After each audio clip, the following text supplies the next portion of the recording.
قید ستم سے زخم جگر لے کے آئے ہیں، ماتم ہے یہ رسول کے، ماتم ہے یہ رسول کے، نور نگاہ کا چہلم ہے کربلا میں حسینی سپاہ کا، چہلم ہے کربلا میں حسینی سپاہ کا۔ ایک شور اٹھ رہا ہے، ایک شور اٹھ رہا ہے، کلیجوں سے آہ کا، چہلم ہے کربلا میں حسینی سپاہ کا، چہلم ہے کربلا میں حسینی سپاہ کا۔ زینب کی سوز خوانی ہے عابد کی ذاکری، سینہ زنوں میں فضل ہے باقی فضا بھی، ماتم بپا ہے دشت میں، ماتم بپا ہے دشت میں، یوں ہی پناہ کا چہلم ہے کربلا میں حسینی سپاہ کا، چہلم ہے کربلا میں حسینی سپاہ کا۔ عابد کا حال لفظوں میں کیسے بیان ہو، مقتول جس کے سامنے کل خاندان ہو، کیوں کر لہو نہ ٹپکے، کیوں کر لہو نہ ٹپکے، صغیر نگاہ کا چہلم ہے کربلا میں حسینی سپاہ کا، چہلم ہے کربلا میں حسینی سپاہ کا۔ جب حشر میں لگے گی عدالت بطول کی، انصاف رب سے مانگے گی بیٹی رسول کی، سجاد کام دیں گے، سجاد کام دیں گے، وہاں ایک گواہ کا چہلم کربلا میں حسینی سپاہ کا، چہلم ہے کربلا میں حسینی سپاہ کا، چہلم ہے کربلا میں حسینی سپاہ کا، چہلم ہے۔ قبلہ کچھ حکم ہے جن کی تعمیل کر رہا ہوں۔ بالی سکینہ یہی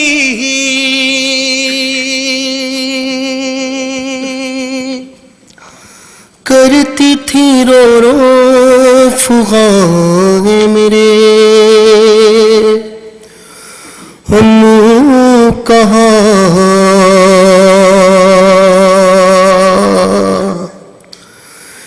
ہے میرے بابا کہاں،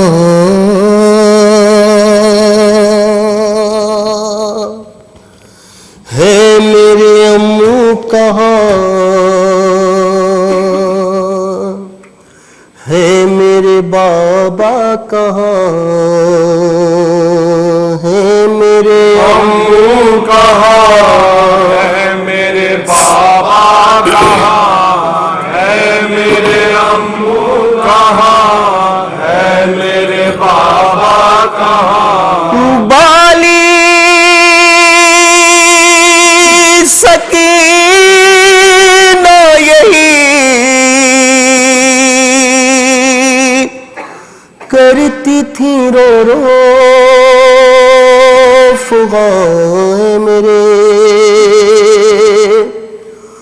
امو کہاں،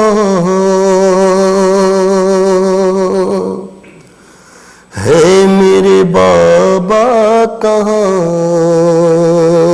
ہے میرے امو کہاں، ہے میرے بابا کہاں، ارے ہونے لگی دشت میں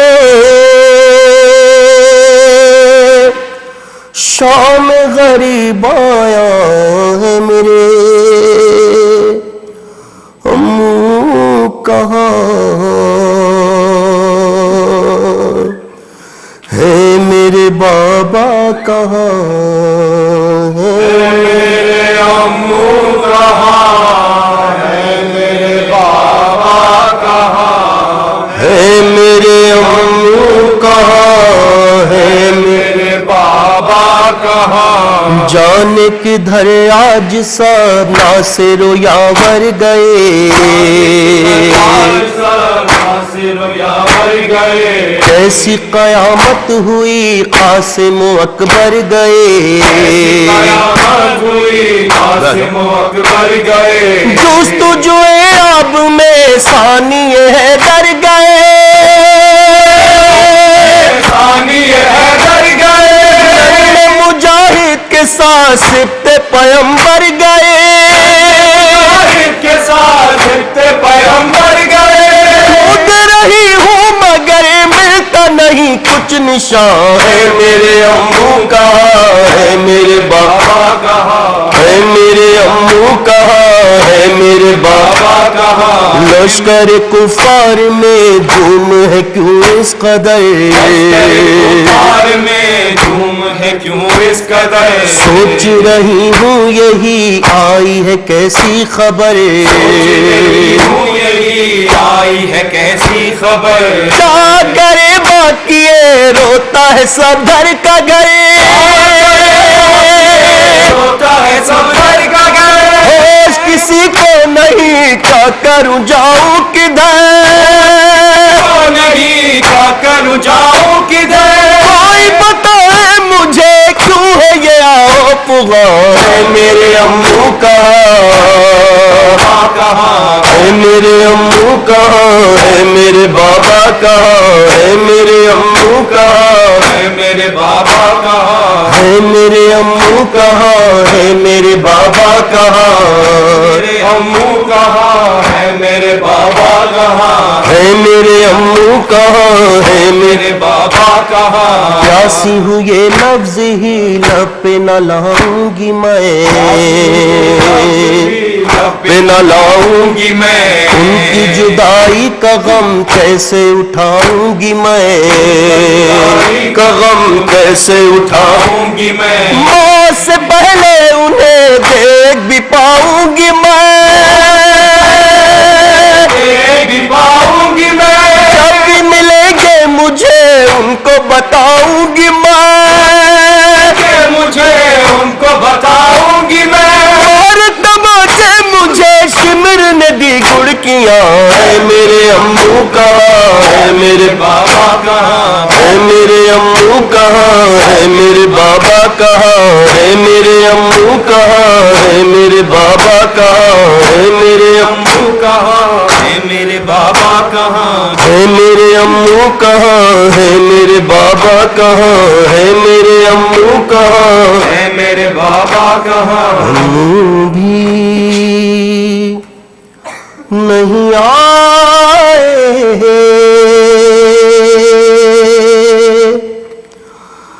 بابا بھی نہیں آئے امو بھی نہیں آئے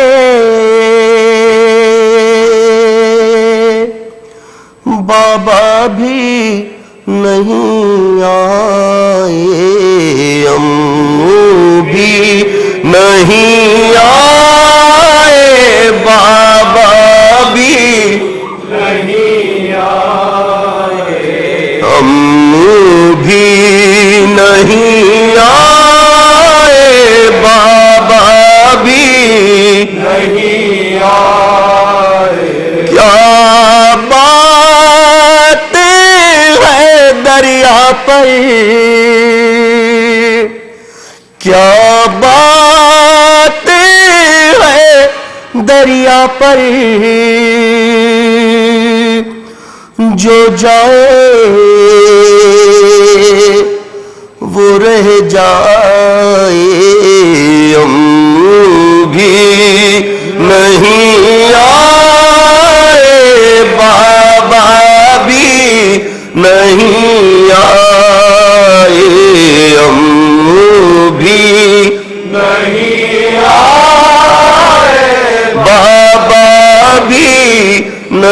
نہیں آئے. کچھ بات یقیناً ہے, کچھ بات یقیناً ہے, شاید ہے خفا مجھ سے,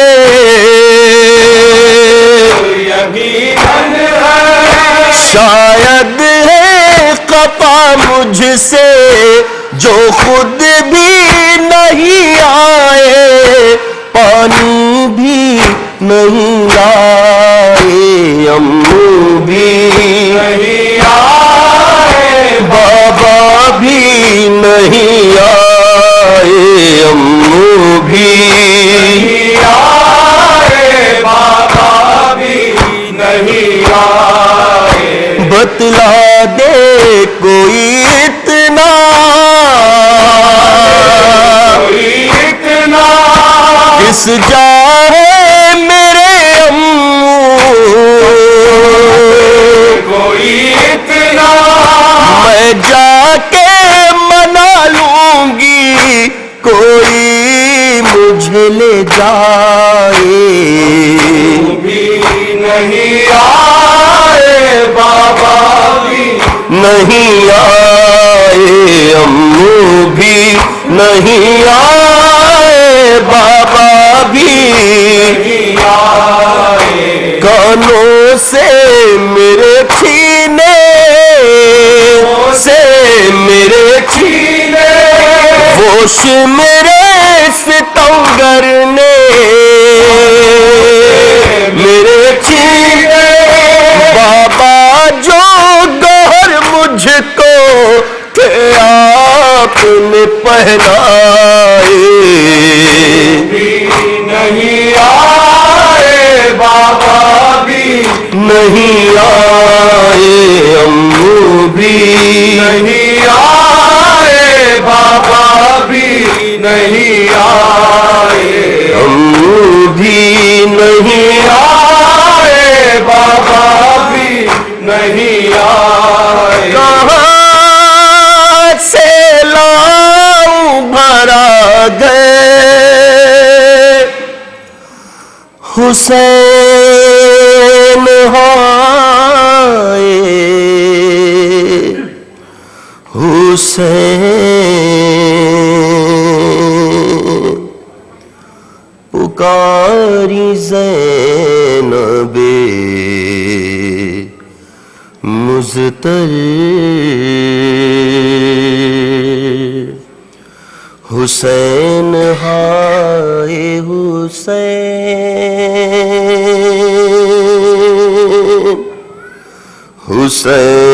حسین ہائے حسین,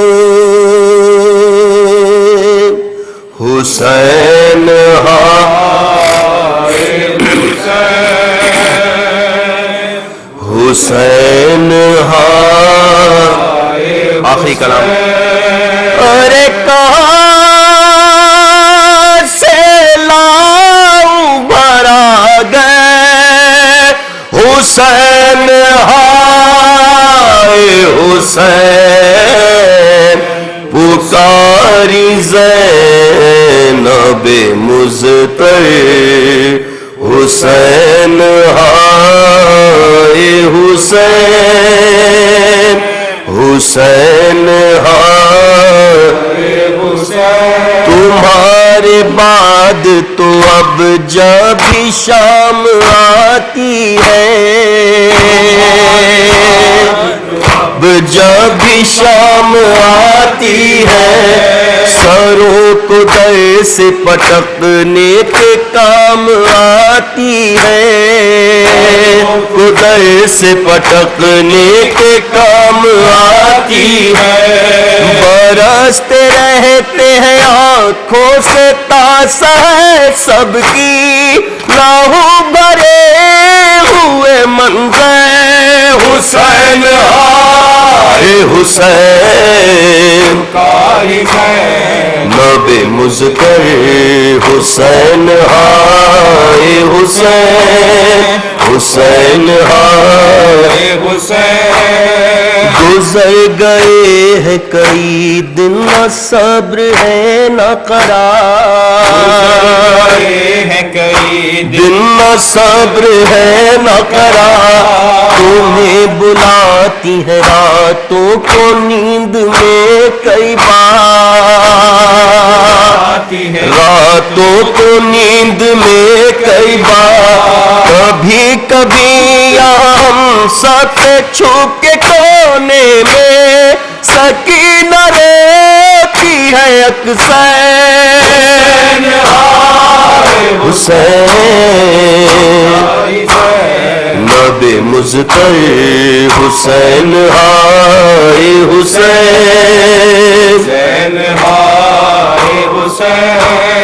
پلٹ کے آن محمد بھی گھر نہیں آتے محمد بھی گھر نہیں آتے اب لیلا کو اکبر نظر نہیں آتے اکبر نظر نہیں آتے تڑپتی رہتی ہے قاسم کی یاد میں فرما رباب کہتی ہے اصغر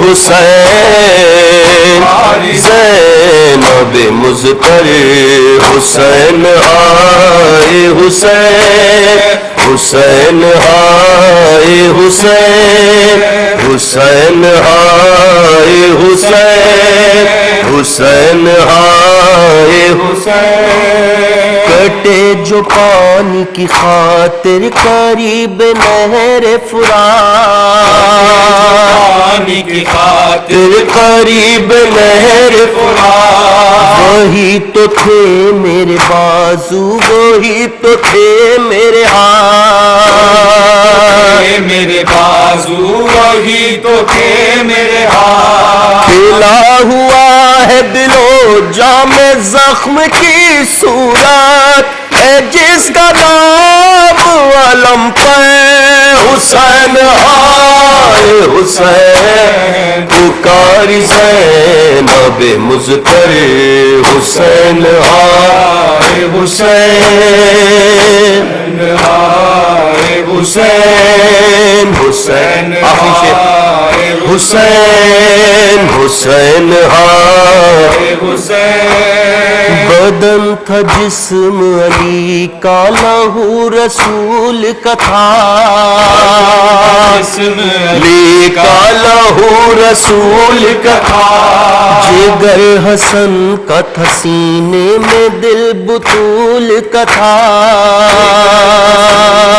سینے میں دل بطول کا تھا وہ جسم چھوڑ کے آئی ہوں تاپ صحرا میں وہ سر ہے موت سنا پہ